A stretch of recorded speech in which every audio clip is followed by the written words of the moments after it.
हाज़रीन जुमा, अल्लाह रब्बुल आलमीन ने इस दुनिया को बनाया और दुनिया को बनाने के बाद इसे असबाब के तहत जोड़ दिया है। हर किसी को किसी न किसी तरीके से एक दूसरे की ज़रूरत पड़ती है। दुनिया में रहते हुए तो इस दुनिया में असबाब के तहत ही चलना है, बगैर असबाब के कोई चारा ही नहीं। उन्हीं असबाब में अल्लाह रब्बुल आलमीन ने चंद लोगों को माल और दौलत ज़्यादा दी है, तो चंद लोगों को गुरबा व मसाकिन रखा है। चंद लोगों को अमीर बनाया है, तो चंद लोगों को गरीब भी अल्लाह रब्बुल आलमीन ने बनाया है, और वो इस दुनिया का हिस्सा है। अगर अल्लाह रब्बुल आलमीन सारों को अमीर बना दे तब भी दुनिया नहीं चलती। अगर अल्लाह रब्बुल आलमीन सारों को गरीब बना देता तब भी दुनिया नहीं चलती।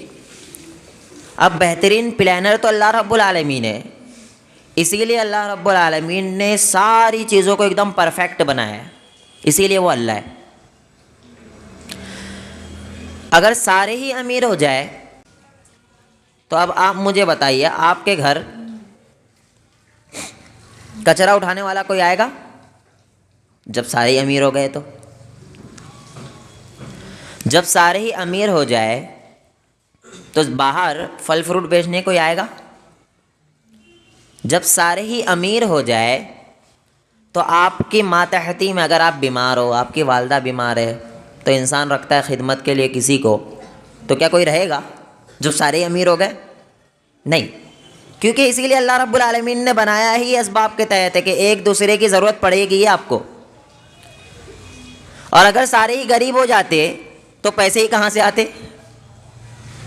अल्लाह अकबर। इसीलिए अल्लाह अल्लाह है। अल्लाह ने बहुत ही परफेक्ट बनाया है दुनिया को। तो अब सवाल ये पैदा होता है कि जो लोग गरीब है, जो लोग गुरबा है, मसाकीन है, उनके लिए क्या बेनिफिट है अल्लाह के पास? क्योंकि अगर कोई गरीब है तो वो तो नहीं चाहता मैं गरीब रहूं, और मेरा ख्याल है अमीरों से ज़्यादा मेहनत गरीब करते। मज़दूर जितने होते वो इतनी मेहनत करते, आप कर सकते? एक मज़दूर आदमी जितनी मेहनत करता ना, पैसे वाला नहीं कर सकता। तो अगर अमीर होने के लिए मेहनत ही शर्त हो तो सारे मज़दूर अमीर होना चाहिए था, लेकिन ऐसा नहीं है। अल्लाह ने जितना तकदीर में लिखा है उतना ही मिलेगा तुम्हें, कितनी भी मेहनत करो, लेकिन हाँ मेहनत करना है। ये मत सोचना कि तकदीर में लिखा है तो मुझे मिल जाएगा, मेहनत ना करूँ, ऐसा नहीं। मेहनत करना ही करना है आपको, बगैर मेहनत के कोई चारा नहीं है। तो जो अमीर है उनके लिए क्या बेनिफिट्स है और गरीब के लिए क्या बेनिफिट्स है?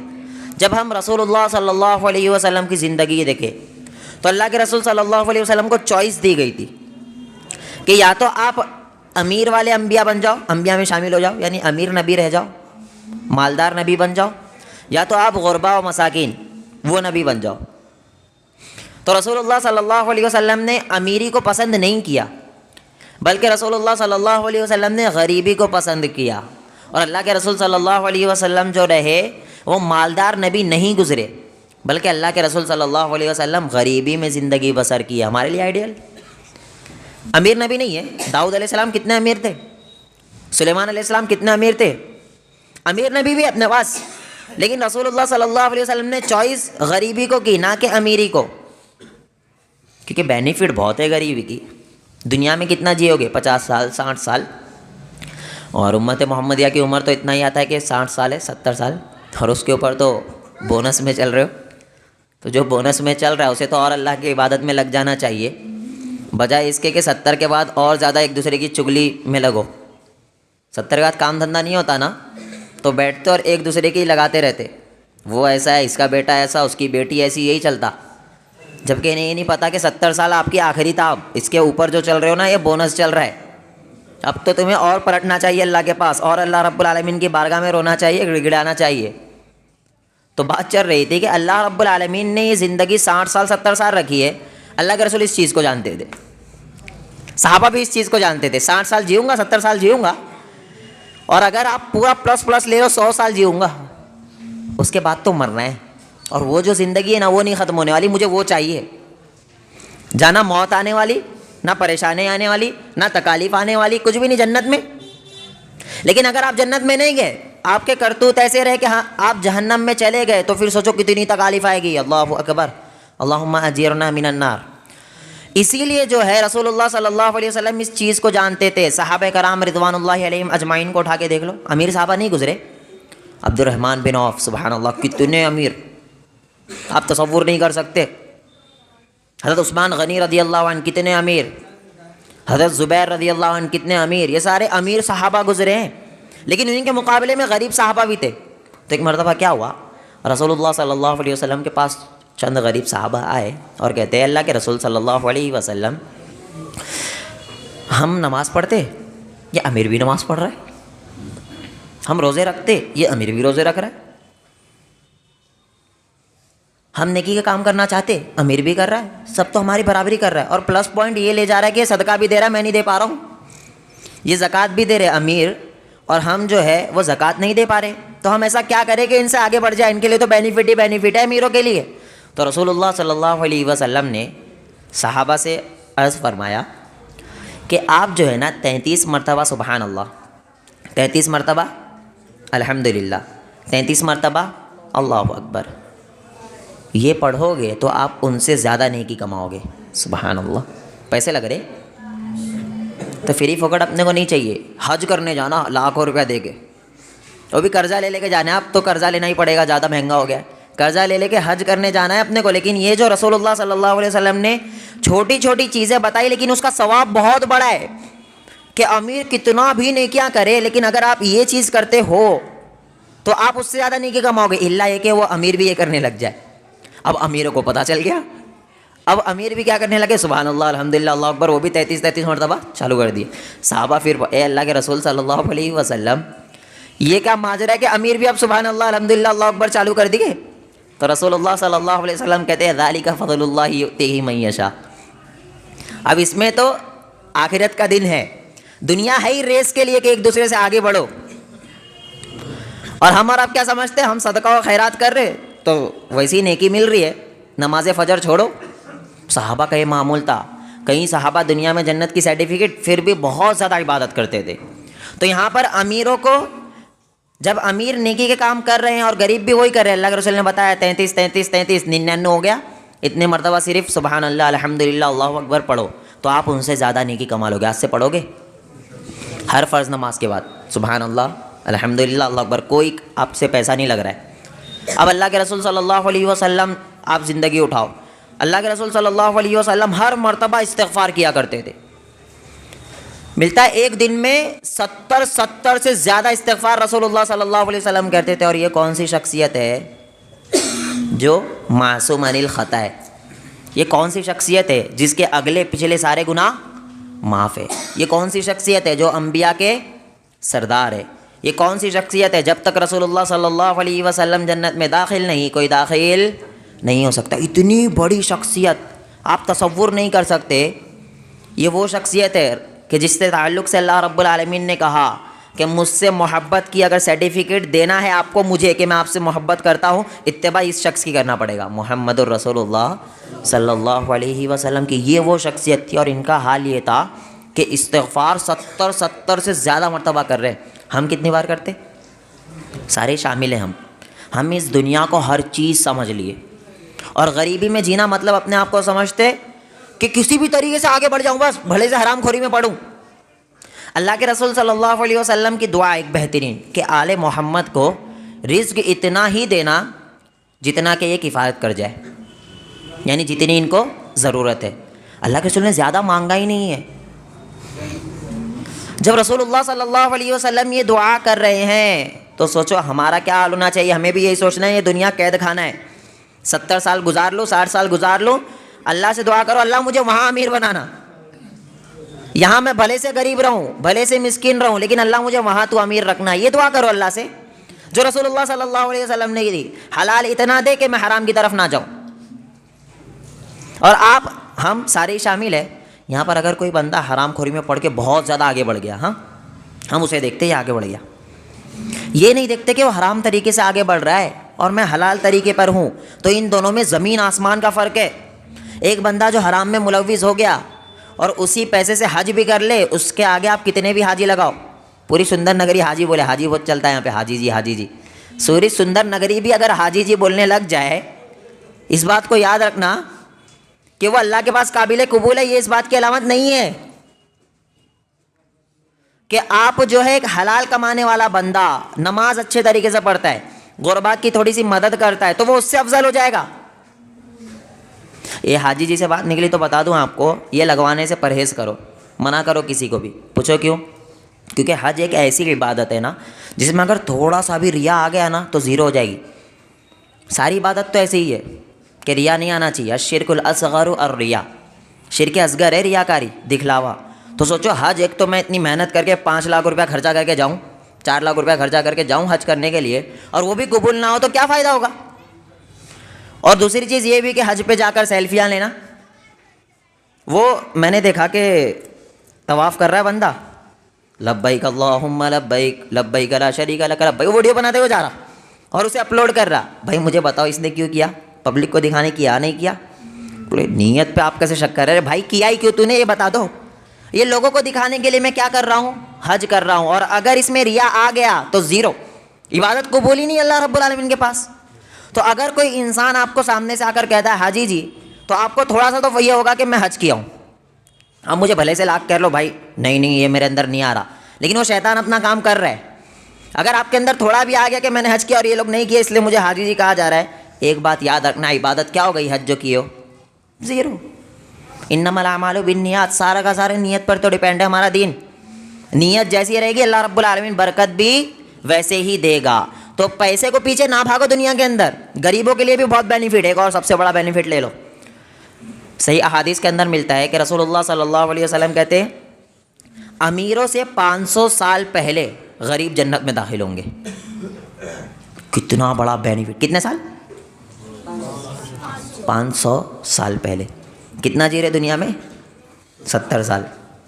तसव्वुर आया कुछ तो? भाई कोई मुआसना ही नहीं बनता है, कोई मेल ही नहीं है। अब पता चला ये दुनिया वाकई में मच्छर के पर से भी बुरी है, जिसकी कोई हैसियत ही नहीं है। और वहाँ पर अगर आप गरीब हो, लेकिन शर्त है भाई, गरीब हो ना, शर्त है एक चीज़ के, अल्लाह की इबादत भी करते हो। ऐसे नहीं कि गरीब हूँ नमाज नहीं पढ़ूँ मैं तो 500 साल पहले जन्नत जाऊँगा, नहीं।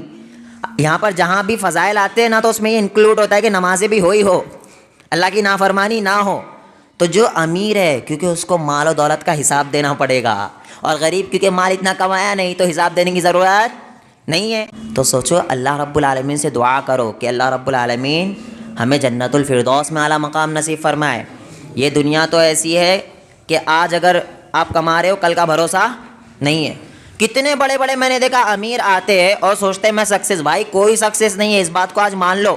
पैसा कमाना सक्सेस बिल्कुल भी नहीं है। सोया रात में नहीं उठा, तेरा जनाजे की नमाज़ पढ़ने के लिए हम ही लोग आएंगे। और वो ये भी नहीं बोलेगा फला बहुत अमीर शख्स था जिसका इंतकाल हो गया, ना ना ना, वो बोलेगा वो डेड बॉडी मैयत आई है, आ जाओ। मरते ही आपका क्या हो जाएगा? मैयत, डेड बॉडी, मुर्दा, ना कि आपका नाम लिया जाएगा। आप तो इस दुनिया के पीछे भाग रहे हो जिसकी कोई हैसियत नहीं है। अल्लाह को नाराज़ ना करो। गरीब हो तो गरीब के बेनिफिट बहुत ज़्यादा है। अमीर होने की पूरी कोशिश करो, ऐसा नहीं कि नहीं। मालदार बनने की कोशिश करो, हरामखोरी की तरफ मत जाओ। ये चीज़ को याद रखना। सही अहादीस के अंदर मिलता है कि बंदा उस वक्त तक नहीं मरता है जब तक कि जितना उसकी तकदीर में लिखा था उसे मिल ना जाए। अब सोचो इससे बढ़कर क्या बात होगी। और हम पैर मारते हरामखोरी की तरफ जाते और सोचते हमें मिल गया। भाई तुझे मिला नहीं, वो लिखा ही था अल्लाह ने। बस फ़र्क क्या हो गया? तू हराम तरीके से ले लिया, अल्लाह तुझे हलाल तरीके से देता। जब तक के एक इंसान की रूह निकलती ही नहीं है, जब तक के जितना उसकी तकदीर में लिखा था उतना माल उसे मिल ना जाए। अब आपके ऊपर डिपेंड है आप उसे कैसे हासिल करोगे। अब आपकी मर्जी है। अब अगर हम चाहे तो वो सूद में मुलव्विज़ होकर हासिल कर ले और सोचे कि मैं इस वजह से अमीर हुआ। इस वजह से आप अमीर नहीं हुए। अमीर इस वजह से हुए कि अल्लाह ने आपकी तकदीर में वो चीज़ को लिखा हुआ था। तो फ़कीर गरीब होना कोई बुरी बात नहीं है। यह मानना पड़ेगा कि गरीबी भी इस्लाम में है, फ़कीरी भी इस्लाम में। अस्हाब सुफ़्फ़ा नाम सुने? मदीना में जो रसूलुल्लाह सल्लल्लाहु अलैहि वसल्लम के पास इल्म सीखा करते थे, 70 से ज़्यादा करीब, उनका हाल ये था कि एक चादर उनके पास थी, वही चादर में वो सोते भी थे, वही चादर पहन के वो बाहर भी निकलते। अहादीस के अंदर मिलता है जब वो चादर लेके बाहर निकलते हैं ना, तो ऐसा जैसे शॉल डालते ना गले में, वैसा शॉल डाल देते तो बाँस की चादर घुटनों तक आती, बाँस की पिंडलियों तक आती, बाँस की उससे भी ऊपर तक के आती। ये हाल था असहाब सुफ़ा का। लेकिन उन्होंने कभी हाथ नहीं फैलाया है, खुददारी। गरीब थे लेकिन गरीबी में किसी के सामने हाथ नहीं फैलाया है। और हम थोड़ी सी मुसीबत आती, थोड़ी सी परेशानियाँ आती, हम हाथ फैलाने लग जाते हैं। ये बहुत बुरी बात है। देने वाला हाथ लेने वाले हाथ से बेहतर है। सहाबा का क्या मामूल था पता है, कि अगर हम गरीब है लेकिन हमसे भी गरीब कोई दिख गया ना, उसे भी दे के जाते थे। हमारे पास 2 चादर है, सामने बंदा है उसके पास एक ही चादर है ना, उसे माल देकर जाते थे, क्योंकि उन्हें पता था कि ये सारी चीज़ें हमें कल क़यामत के दिन काम आने वाली है। हम गरीबी को इतना जहन में सवाल कर लिए, खुदकुशी कर लिए लोग गरीबी की वजह से। सिर्फ जान किसने दिया? किसने दिया? बाबा जी ने। अल्लाह ने दिया ना जान। जब जान अल्लाह रब्बुल आलमीन ने दिया है आपको, तो लेगा भी कौन? अल्लाह रब्बुल आलमीन। तो अल्लाह रब्बुल आलमीन पे छोड़ दो, उसकी अमानत है, वो जब चाहे जैसे चाहे लेगा। वो आपको बस क्या करना है, उसकी हिफाजत करना है, अपनी जान की। जान की हिफाजत आप करोगे असबाब की दुनिया में रहते हुए। अगर आप गरीब हो तो सोचो हाँ मेरा गुर्बत ही मेरे मुकद्दर था, लेकिन ये मत सोच के बैठ जाओ, आप कोशिश पूरी करो अमीर बनने की, माल कमाने की पूरी कोशिश करो। अब्दुर्रहमान बिन औफ जब मक्का में थे बहुत ज़्यादा अमीर थे, हिजरत करके मदीना गए, कुछ भी नहीं था। अब क्या हुआ, अंसार जो साहबा, अंसार उन लोगों को कहा जाता है मदीना वालों को जिन्होंने मुहाजिर की मदद की थी, इसी वजह से उनका लक़ब अंसार है। तो अंसार जो सहाबा थे, अब्दुर्रहमान बिन औफ रज़ी अल्लाह अन्हु से कहा कि हम तुम्हें जायदाद दे देते, थोड़ा माल दे देते। बाज़ अहादीस में ये भी मिलता है कि हम अपनी वाइफ को तलाक दे के आपको दे देते कि आप निकाह कर लो। इसी वजह से अंसार कहा जाता है, बहुत हाई लेवल थे। तो जब उन्होंने ये अब्दुर्रहमान बिन औफ रज़ी अल्लाह अन्हु को कहा, डिमांड यानी अब्दुर्रहमान बिन औफ को ये ऑफ़र किया, तो क्या कहते हैं बताया अब्दुर्रहमान बिन औफ, मुझे बाज़ार का रास्ता बताओ। ये थी खुददारी। जबकि अमीर नहीं थे अभी मदीना आए, तो अमीर तो मक्का में थे, सारी माल दौलत छोड़कर मदीना आए थे, और मदीना आने के बाद ज़ीरो था। और सहाबा ये कह रहे हैं अंसार कि अगर आप कहो हम आपकी हेल्प कर रहे हैं, हम आपको माल भी दे रहे हैं, हम आपको हिस्सा भी दे रहे हैं, सब दे रहे हैं, वो कहते हैं ना ना ना, मुझे बाज़ार का रास्ता बताओ। और जब सहाबा ने बाज़ार का रास्ता बताया, अहादीस में मिलता है कि अब्दुर्रहमान बिन औफ उस दिन रात का खाना लेकर ही आए। भरोसा अल्लाह रब्बुल आलमीन पे कि मैं करूँगा मेहनत, मैं हाथ नहीं फैला सकता हूँ। आप हाथ फैलाने के ऊपर मत जाओ बिल्कुल भी। अगर अल्लाह ने थोड़ा मोड़ा माल भी दिया, उसे भी अल्लाह रब्बुल आलमीन की राह में देने की सोचो। खुददार बनो इस दुनिया के अंदर। गरीब हो तो कोई मसला नहीं है, मेहनत करो अमीर होने के लिए, हरामखोरी की तरफ मत जाओ, अपनी जान लेने की तरफ मत जाओ। अगर आपने अपनी जान ले ली तो दुनिया तो गई गई, आखिरत भी गई। रसूलुल्लाह सल्लल्लाहु अलैहि वसल्लम ने खुसूसी तौर पर उस शख्स का जनाजा ना पढ़ने का हुक्म दिया है। इसका ये मतलब नहीं कि आप सारे ना पढ़ेंगे, बल्कि ऐसा एक कोई शख्स जो जिम्मेदार हो, वो इसकी कबाहत बताने के लिए कि बहुत बुरी चीज़ है खुदकुशी करना, इस वजह से वो ना पढ़े, ताकि लोगों को पता चले कि खुदकुशी करना कोई अच्छा अमल नहीं है। तो खुदकुशी के पीछे बिल्कुल ना जाओ। गरीबी में खुदकुशी, अमीरी में खुदकुशी, अमीर भी खुदकुशी कर रहे, पता पैसे बहुत ज़्यादा जब आ जाते ना, टेंशन आया था कैसे संभालूं। तो गरीब तो है ही टेंशन में, अमीर भी टेंशन में, तो क्या है भाई दुनिया, ये कुछ भी नहीं। फिर पता चलेगा वो मच्छर के पर से भी बुरी है ये दुनिया, इसकी कोई हैसियत ही नहीं है। अमीर भी टेंशन में, गरीब भी टेंशन में, सिर्फ सुकून में कौन है? दीनदार। अमीर अगर दीनदार है तो सुकून में, गरीब अगर दीनदार है तो क्या है? सुकून में। सहाबा अमीर थे, दीनदार थे, सुकून में रहे। सहाबा गरीब भी थे, दीनदार थे, सुकून में रहे। हम अमीर है, दीनदार नहीं है, रो रहे। गरीब है, दीनदार नहीं है, रो रहे। मस्जिद में 100 रुपया देने से पहले नानी याद आ रही है, आ रही ना, और बाहर वो चिकन खाने के लिए नहीं आ रही। अब अपना मुआजना कर लो कि आपकी नज़र में दुनिया की वैल्यू है क्या आखिरत की वैल्यू है। वो मशहूर वाक़या पता है ना, रसूलुल्लाह सल्लल्लाहु अलैहि वसल्लम ने एक मरतबा कहा माल जमा करने के लिए, सारे सहाबा माल लेकर आए। अब्दुर्रहमान अबू बकर सिद्दीक़ रज़ी अल्लाह अन्हु वो भी माल लेकर आ गए। अब हज़रत उमर के पास उस वक्त माल ज़्यादा था, तो हज़रत उमर रज़ी अल्लाह अन्हु ने सोचा कि आज तो अबू बकर से आगे बढ़ जाऊँगा मैं, अच्छा मौका भी है, माल भी मेरे पास ज़्यादा है। अच्छा देखो, एक दूसरे से आगे किस चीज़ में बढ़ने की सोच रहे? दीन में, ना कि माल में किससे ज़्यादा कमाऊँ। खर्च करने में आगे बढ़ रहा है बंदा। ये सोचो, तसव्वुर करो, आपने कभी सोचा जो वहाँ बैठ के बाजू वाला 10 दिया तो मैं 20 दूँ? भाई नहीं सोचे, मुंडी मत हिलाओ, ना ना ना ऐसा करो, नहीं हिलाया आपका। आपने कभी नहीं सोचा ये 10 बाजू वाला दिया है तो मैं 20 देने की सोचूं, मैं इससे आगे बढ़ूँ इस काम में। अब हज़रत उमर रज़ी अल्लाह अन्हु कौन है पता है? जिसको जन्नत की बशारत मिल चुकी है। अबू बकर सिद्दीक कौन है? जिसको जन्नत की बशारत मिल चुकी है। ये इतने बड़े बड़े हाई लेवल की शख्सियत है। हज़रत उमर कौन है? जो अल्फाज कहते हैं ना, कुरान की आयतें कई मरतबा नाजिल हुई है, बहुत बड़ी शख्सियत। वो हज़रत उमर सोच रहे मैं अबू बकर से आगे बढ़ूंगा दीन के काम में। अब क्या हुआ, रसूलुल्लाह सल्लल्लाहु अलैहि वसल्लम के पास सारा माल आ गया।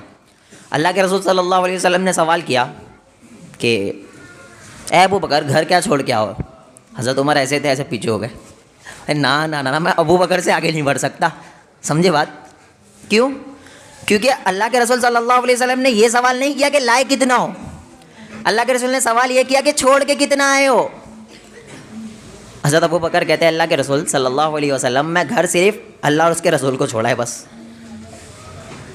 अब हज़रत उमर से सवाल करने से पहले ही वो पीछे हो गए, क्योंकि वो आधा माल घर छोड़ के आए थे, लेकिन जो आधा लाए थे वो अबू बकर से बहुत ज़्यादा था।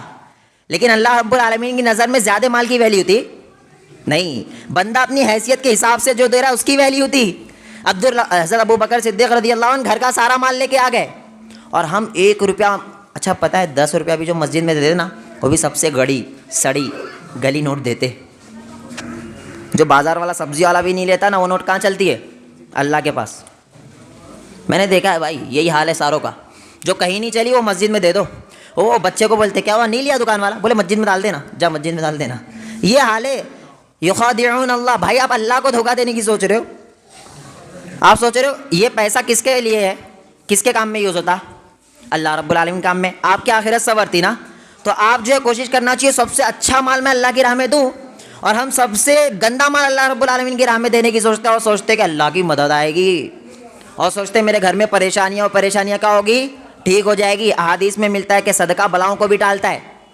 आपके ऊपर कोई बला आने वाली थी, आप तसव्वुर भी नहीं कर सकते कि ये बला मेरे ऊपर आने वाली थी, और बला टल जाती है, आपको पता भी नहीं चलता है। सदका अल्लाह की राह में दिए थे, आपके बच्चों के ऊपर कोई बहुत बड़ी बीमारी आने वाली थी, वो चली जाती है, आपको खबर भी नहीं होती है। मैंने देखा है जो लोग अल्लाह रब्बुल आलमीन की राह में खर्च नहीं करते, बहुत अमीर अमीर रहे, लेकिन उसके बच्चे को कोई ऐसी बीमारी पकड़ लेती है कि जहाँ अल्लाह रब्बुल आलमीन की राह में 1000 रुपया नहीं दे रहा था, अब 1.5-2 लाख रुपया देना पड़ता है। ये दुनिया का उसूल है अल्लाह रब्बुल आलमीन का। अल्लाह की राह में नहीं दोगे तो अल्लाह कहीं और से लेगा ही ज़रूर। मत दो अल्लाह की राह में, तो आपके घर में परेशानियाँ, मुसीबत, आफत, ये सारी चीज़ें पड़ी हुई है। फिर मेरे पास आते कोई साया, जिन, चुड़ैल, भूत तो नहीं आ गया, घर तो नहीं चेंज कर दूँ मैं, थोड़ा बलाएँ लग रही घर के अंदर। भाई आपके करतूत क्या, अल्लाह की राह में कितना माल दिया आपने, कभी सोचा, ये तसव्वुर किया? जब सोचोगे तब सोचोगे मैं तो अल्लाह के लिए कुछ किया ही नहीं हूँ। पता है हदीस में मिलता है कि अल्लाह रब्बुल आलमीन कल क़यामत के दिन कहेगा, वो लोग कहाँ हैं कि जब मैं भूखा था तो मुझे खिलाया, जब मैं प्यासा था तो मुझे पिलाया। अब हमारी तो हैसियत, हमारी तो औकात नहीं है कि अल्लाह को खिलाए, अल्लाह को पिलाए। जो मालिकों का मालिक जो अल्लाह है, भाई अल्लाह है तो मतलब ही ख़त्म हो गया। अल्लाह अल्लाह है तो अल्लाह रब्बुल आलमीन को खिलाना तो हम तसव्वुर में नहीं सोच सकते, ख्याल भी नहीं, शैतान भी नहीं लाएगा, वो भी डरेगा भाई क्या ला रहा हूँ, शैतान भी डरेगा इस चीज़ को जहन में लाने से पहले। तो तसव्वुर करो कि अल्लाह रब्बुल आलमीन कह रहा है मैं भूखा था तो मुझे खिलाया। क्या मतलब कि जब मेरे बंदे गरीब भूखे थे तो उन्हें खिलाया, मेरे बंदे गरीब प्यासे थे तो उन्हें पिलाया। सुभान अल्लाह, उनको सबसे अव्वल में रखा जाएगा। आपने कितनों को खिला दिया, कितनों। अच्छा एक और भी मसला है ना, आज पता नहीं चल रहा है कौन गरीब है कौन अमीर है। हर मांगने वाला गरीब नहीं है भाई, हर मांगने वाला गरीब नहीं है। तो आप अपने रिश्तेदारों में तलाश करो कौन है मिस्कीन, मिस्कीनों को ढूंढो। देखो मिस्कीन कभी भी ना बताता नहीं है कि मुझे ज़रूरत है।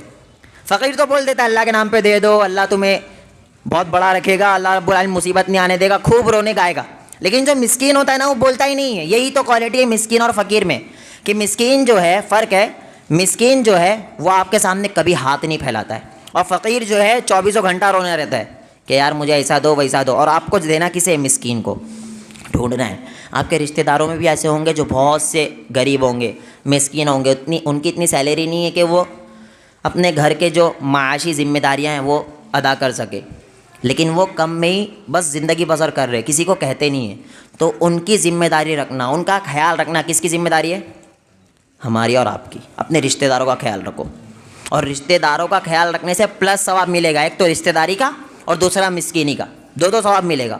तो आजकल फ़कीर जो, हर कोई मस्जिद में मांगने वाला फ़कीर नहीं है।